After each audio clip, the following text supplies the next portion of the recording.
The damp Vancouver morning light, filtered through the grimy window of their Kitsilano apartment, did little to brighten the mood.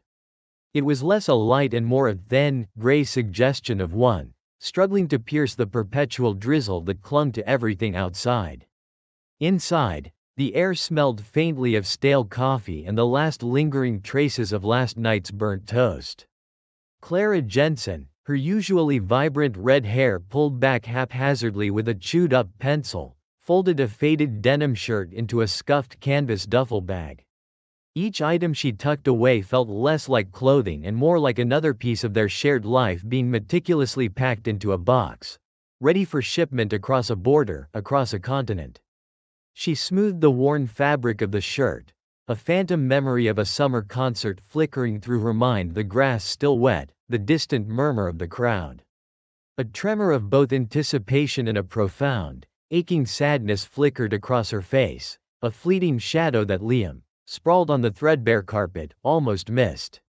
He pretended to be absorbed by the intricate sleeve art of a new Talking Heads LP, tracing the stark lines with a thumb that felt suddenly clumsy, but his eyes kept drifting to her hands, to the way her fingers trembled slightly as they cinched the bag's drawstring. He swallowed, a dry, uncomfortable sound.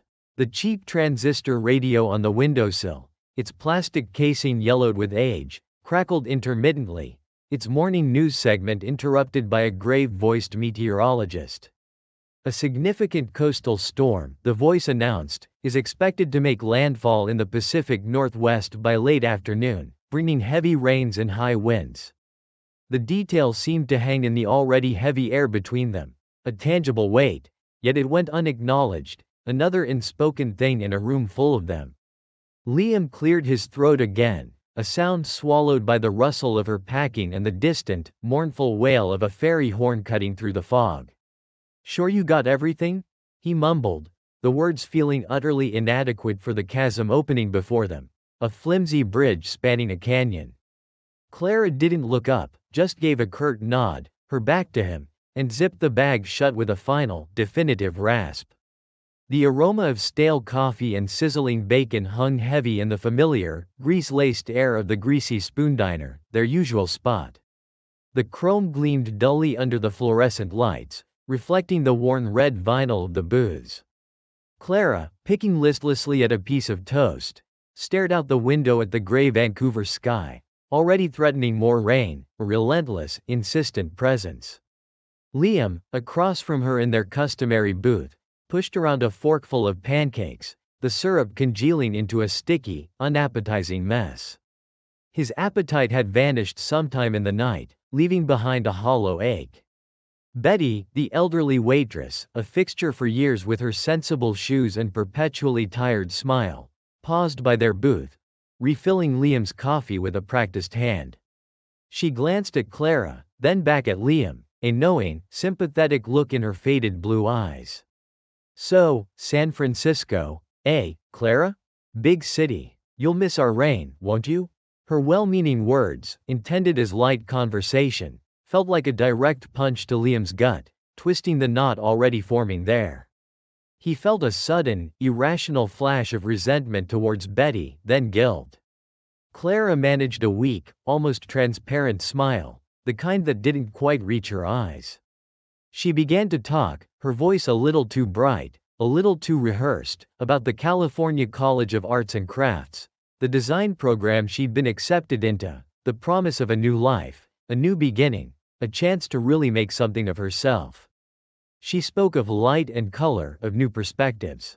Liam, meanwhile, found himself describing his shift at the independent record store, the comfort of meticulously stacking new arrivals, the predictable rhythm of his days spent surrounded by the familiar scent of vinyl and cardboard.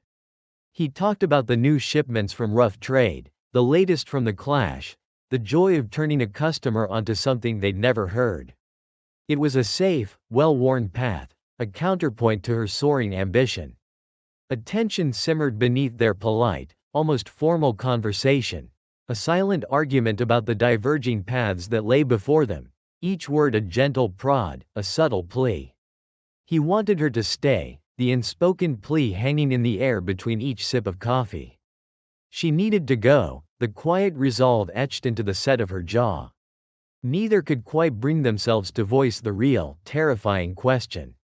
The first fat drops of rain began to lash against the diner window, drumming a restless rhythm, a prelude to the storm that had been brewing both outside and within them for weeks, a slow, inevitable buildup. Later that afternoon, the record store felt less like a sanctuary and more like a cage, its familiar walls pressing in on Liam. He couldn't settle. The low thrum of the air conditioning, the distant murmur of the street outside, even the comforting scent of old paper and new vinyl seemed to grate on his nerves. He meticulously alphabetized a fresh shipment of punk singles, the rebellious energy of the music a stark contrast to his own quiet, internal despair. The sharp, angular chords of a Sex Pistols B-side blared softly from the store's speakers, a soundtrack to his restless hands. Mr. Henderson, a regular customer and retired English teacher with a tweed jacket and an ever-present pipe, ambled in, shaking a fine mist of rain from his umbrella. He paused by the counter, eyeing the increasingly blustery weather outside. "Heard the radio, Liam," he commented, his voice a low rumble. "Looks like a real gully washer coming in. Best get home before it truly breaks." Liam nodded absently, his gaze fixed on the rotary phone behind the counter, its cream plastic gleaming under the shop lights. He watched it as if willing it to ring. A moment later, he reached for it, his fingers hovering over the dial. He tried to call Clara, the dial tone a frustrating, empty drone that seemed to mock his growing anxiety. He waited, listened, then tried again. This time, a busy signal. He slammed the receiver back into its cradle with a sharp, unnecessary clatter that made Mr. Henderson glance over. The sound echoed in the sudden quiet of the store. His unease grew, a knot tightening in his stomach, cold and hard. He saw a crumpled newspaper on a discarded milk crate by the back door, its bold, blocky headline screaming, "Coastal storm threat intensifies." The words seemed to jump off the page, confirming the dread he'd been trying to ignore all day. He closed his eyes for a moment, and in the sudden darkness behind his eyelids, he remembered their first meeting, a chaotic, sweaty concert in a dive bar on Granville Street, the air thick with cigarette smoke and cheap beer. The apartment was plunged into a deep, unsettling darkness, a sudden, absolute void that swallowed the familiar edges of the room. The only light now came from the flickering, dancing flames of a few mismatched candles Liam had managed to find. A stubby, half-melted birthday candle that smelled faintly of vanilla, a tall, slender church candle he'd bought on a whim from a thrift store, and a fat, red pillar candle that cast long, grotesque shadows across the walls. The darkness felt heavier than usual, not just an absence of light, but a physical weight pressing down, sealing them inside. Outside, the storm howled like a banshee, a relentless, furious shriek that seemed to mock their fragile domesticity. Rain lashed against the old window panes with a percussive violence, each gust of wind rattling the glass in its frame, threatening to tear it from its moorings. Any attempt at conversation felt futile, swallowed by the sheer volume of the gale. Liam had tried to ask Clara if she was cold, but his words were lost, little more than a whisper against the roar, and she'd only offered a tight, unseeing nod, her eyes fixed on nothing in particular. Clara, a restless shadow in the candlelight, paced the small living room. Her frustration was palpable, a coiled spring of nervous energy. Her steps were short, agitated, her hands clenching and unclenching at her sides as if she could physically wring out the storm's fury. She ran a hand through her hair, pushing it back from her face, only for it to fall forward again, damp and clinging. Every few minutes, she'd stop by the dead wall-mounted phone, her fingers hovering over the receiver, knowing it was useless but compelled by a desperate, ingrained habit. A sharp, almost imperceptible intake of breath would escape her lips, a tiny sound of exasperation against the backdrop of the tempest. Her carefully constructed future, her meticulously planned escape route to San Francisco, had been abruptly slammed shut, the sound of that metaphorical door echoing in the real, wind-battered silence.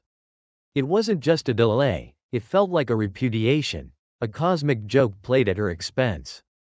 Liam watched her from the threadbare armchair, the one with the springs that always squeaked when he shifted his weight. A secret, selfish relief warred fiercely with his genuine concern for her distress.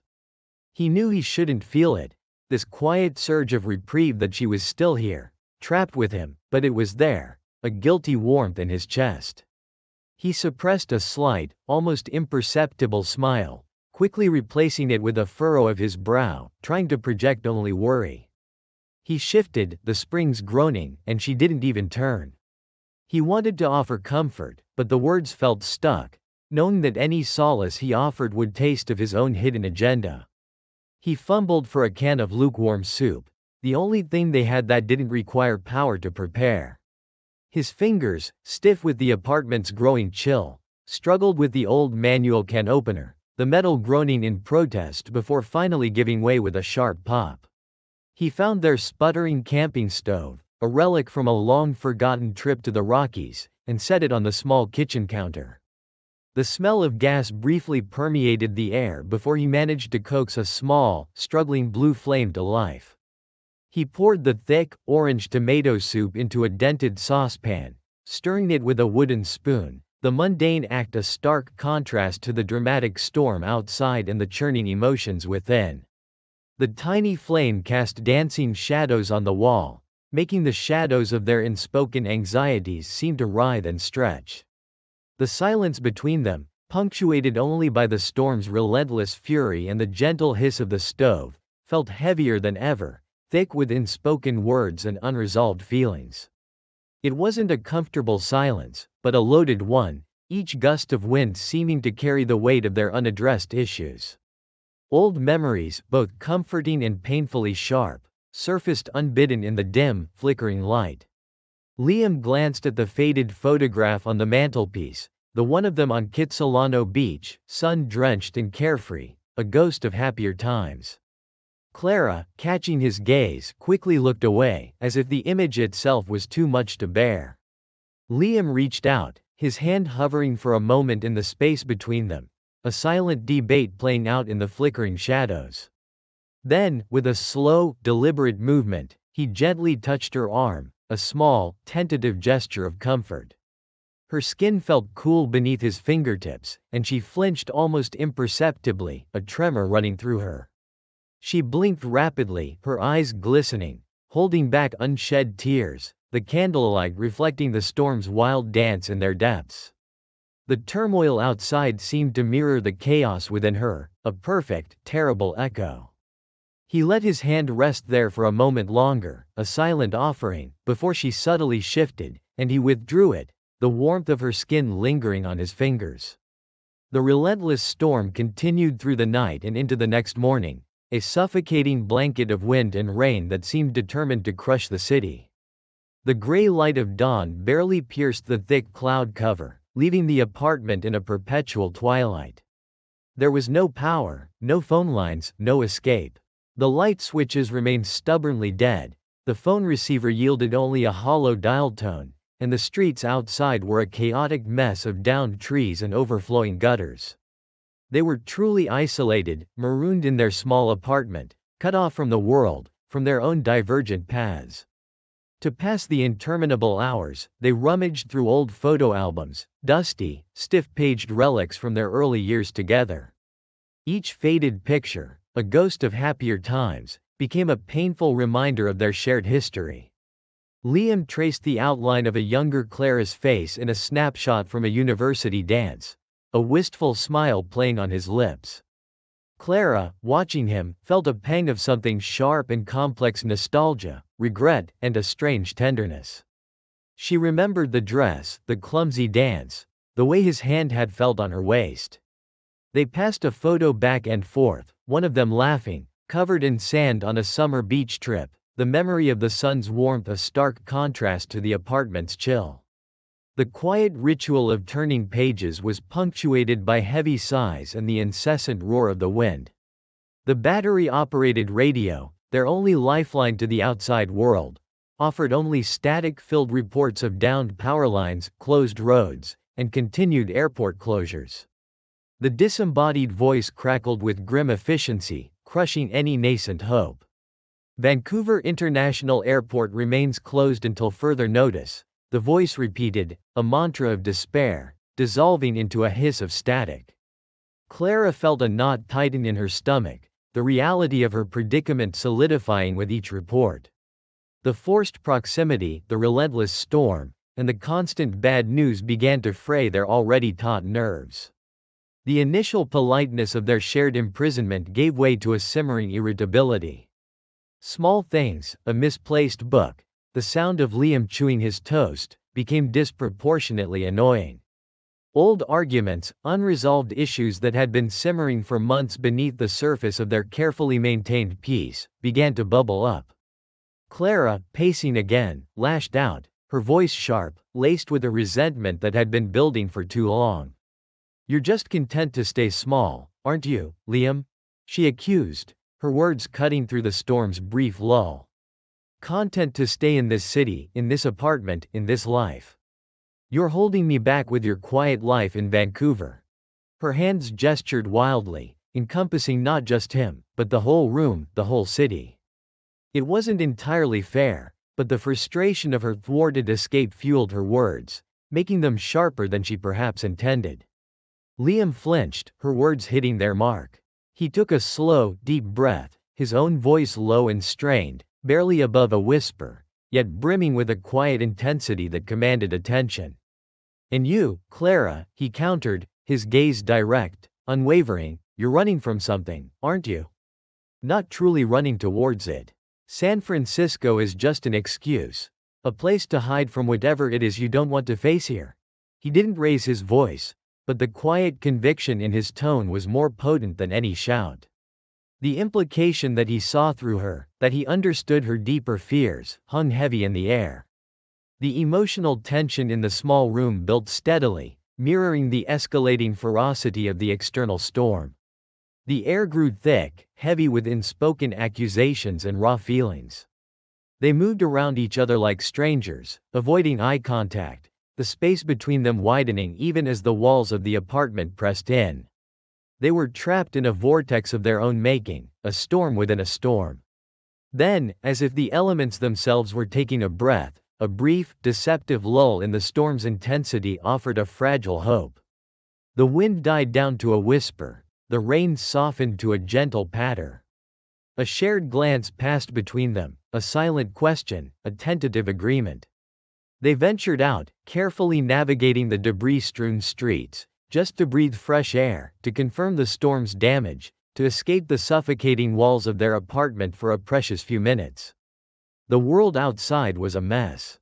Fallen branches littered the sidewalks like broken bones, minor flooding turned gutters into small, rushing rivers, and a distant transformer hummed ominously, a low, injured groan. The air was cold and damp, smelling of wet earth and broken wood. They walked in silence, stepping over puddles and dodging fallen leaves, the sheer scale of the disruption a sobering sight. The visible devastation outside seemed to amplify the internal chaos they both felt, a mirror reflecting their own fractured emotions.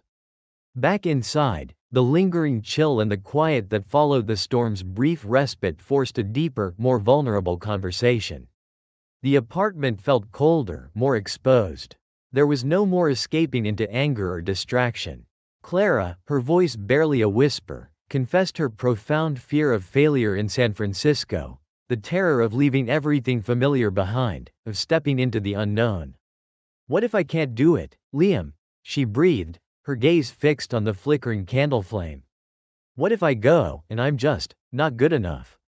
What if I lose everything, everyone? And then, most acutely, her greatest fear, the words coming out in a rush, a tremor running through them. My biggest fear isn't just failing out there. It's losing you. Becoming just a memory, something you look back on from here. Her eyes, glistening again, finally met his, raw and exposed. Liam, his own voice thick with emotion, admitted his terror of a life without her, his inability to imagine a future where she wasn't a part of his everyday, the quiet comfort of her presence.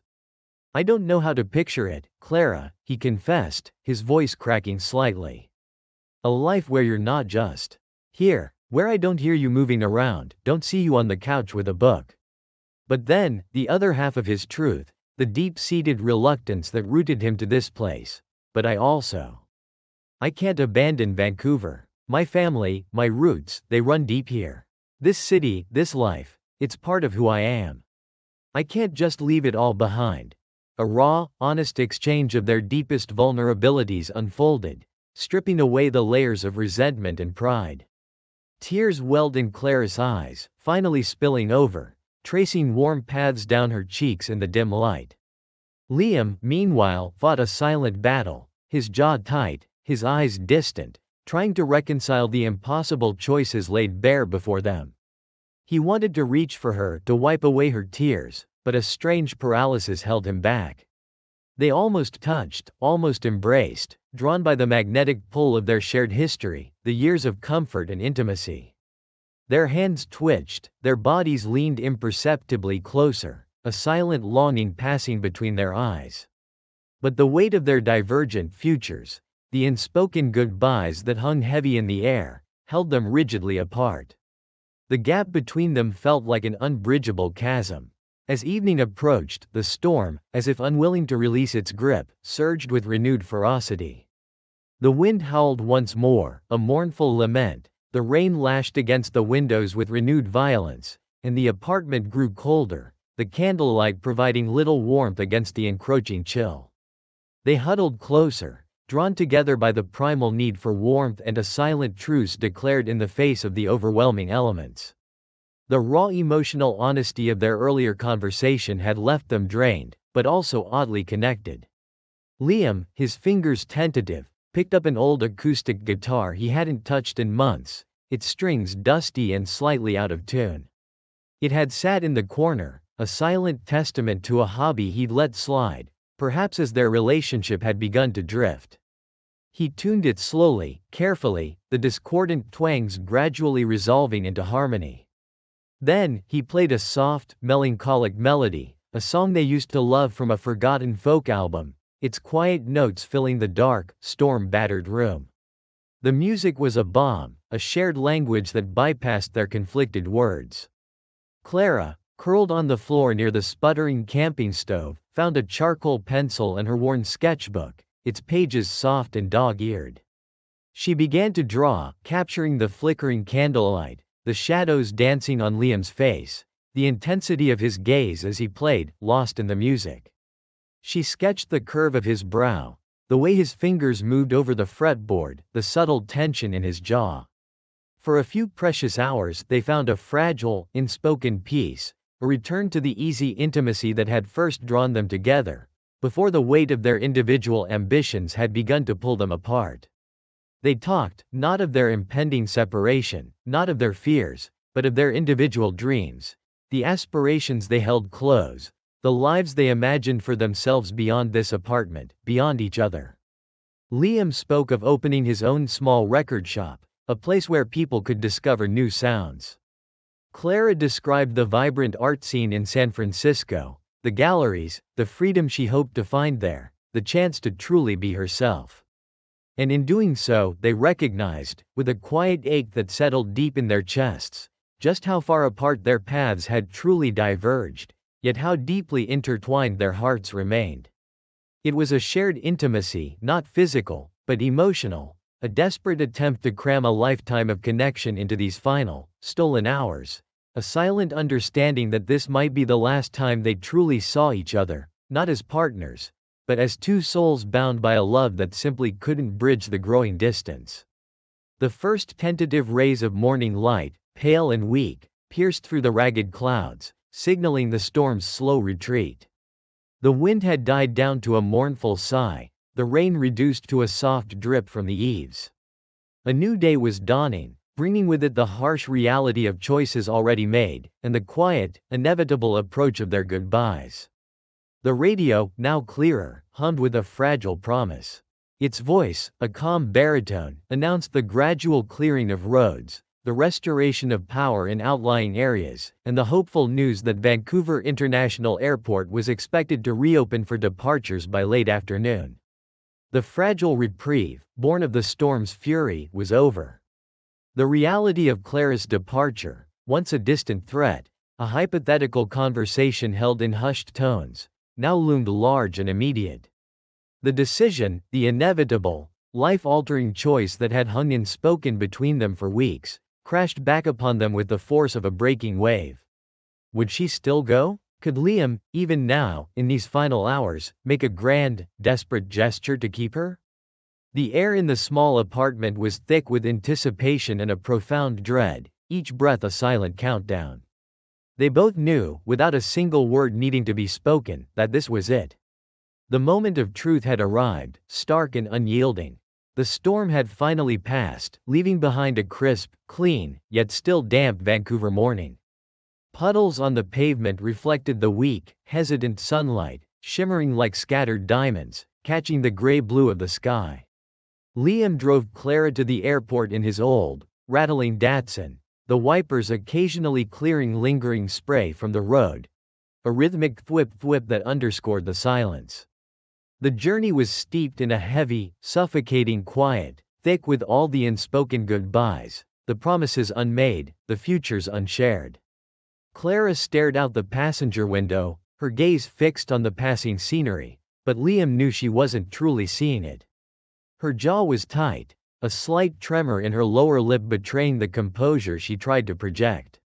Liam kept his eyes on the road, his knuckles white on the steering wheel, the hum of the engine a dull roar in his ears.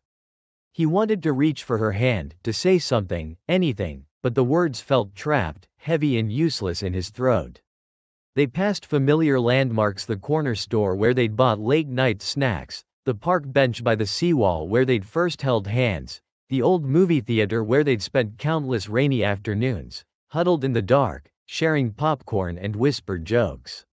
Each one felt like a phantom limb, an aching memory, a silent testament to a life they had built, now slowly, irrevocably dismantling. The car radio, tuned to a local station, played a somber, acoustic track, its melody weaving a melancholy soundtrack to their final moments together, the singer's voice a soft, wistful lament. The city, slowly stirring back to life around them, seemed oblivious to the profound inner turmoil consuming them, its reawakening a cruel counterpoint to their quiet ending. Vancouver International Airport was a chaotic symphony of human emotion. Delayed passengers, frantic and relieved, surged through the concourses, a cacophony of hurried footsteps and muffled announcements echoing off the high ceilings. Suitcases rumbled, children cried, and the air thrummed with the nervous energy of travel. Liam and Clara stood awkwardly near the departure gate, a small island of stillness in the swirling tide of people. The final moments ticked away with agonizing slowness, each second stretching into an eternity. Clara clutched the strap of her carry-on bag, her fingers white, her eyes darting around the terminal, avoiding Liam's gaze. He watched her, a knot tightening in his stomach, the urge to pull her close, to simply not let go, almost overwhelming. Then, a disembodied voice, clear and amplified, cut through the din. Flight 207 to San Francisco is now boarding at Gate 14. It was a stark pronouncement of their imminent separation, a final, undeniable truth. Clara flinched, a small, involuntary movement. She turned to Liam, her eyes wide, glistening. They embraced, a long, tight hug that spoke volumes of the words they couldn't say, the promises they couldn't make, the future they wouldn't share. He buried his face in her hair, inhaling the familiar scent of her shampoo, trying to commit it to memory. He felt the tremor in her shoulders, the slight pressure of her fingers digging into his back. A single, crystalline tear escaped Clara's eye, tracing a warm path down her cheek.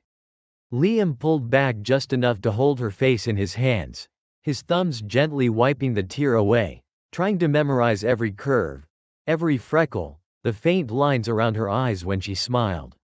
His own throat was tight, burning. He pressed a small, hand-picked mixtape into her palm, a collection of songs that were theirs, recorded carefully on his stereo, a last, tangible token of his affection, a whispered promise of memory. She squeezed his hand, her gaze lingering on his face, a silent thank you, a profound apology. Clara, her shoulders slumped, began to walk towards the gate, her pace slow and deliberate, as if each step required immense effort. She stopped at the threshold, turning back once, her eyes meeting Liam's across the bustling terminal. It was a silent plea, a profound farewell, a question he couldn't answer. He stood rooted to the spot, a profound ache blossoming in his chest, a hollow void opening where his heart had been. He didn't chase her. He didn't call out. There was no grand, cinematic gesture, no last-minute dash, just a quiet, devastating separation, a tearing apart of two souls. He stood there for a long, immeasurable time, watching her disappear beyond the gate, the stream of other passengers swallowing her from view, knowing with a chilling certainty that this was the definitive end of a chapter, perhaps the entire book. The terminal, once a cacophony, now felt strangely silent, the sounds muted, distant. The drive home through the slowly recovering city was a blur. The familiar streets now felt alien, imbued with a fresh layer of emptiness. The storm's damage was still visible: twisted street signs, scattered debris, tree branches littering the sidewalks mirroring the raw, internal wreckage within him. He turned on the car radio, but the music, once a source of comfort, now felt hollow, meaningless, a tinny intrusion into his grief. He found himself stopping outside the record store, its windows dark and silent, a reflection of his own desolation.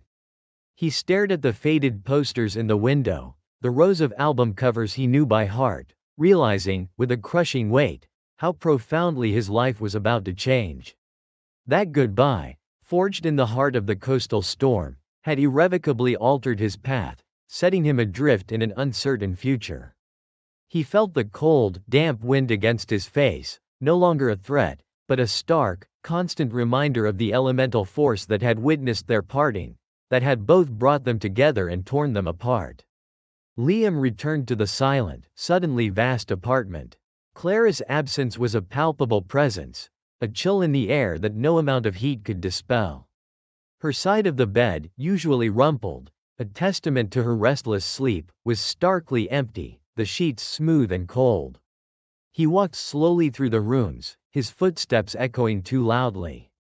He picked up a stray item she'd left behind: a soft, knitted scarf draped over a chair, a pen with a chewed cap lying by the phone, holding them for a moment, feeling the ghost of her touch, then placing them carefully on her now bare dresser, a small shrine to what was. He sat by the window, staring out at the city slowly piecing itself back together, the last remnants of the storm fading into the horizon, the clouds finally breaking to reveal a pale, watery sun. The physical tempest had cleared, but the emotional landscape of his life had shifted forever. He knew, with a quiet, profound certainty, that this wasn't just a goodbye to Clara, but a goodbye to a version of himself, a version of his life that would never exist again, a future that had splintered and reformed into something entirely new and unknown. He walked over to his turntable, the polished wood gleaming dully in the dim light.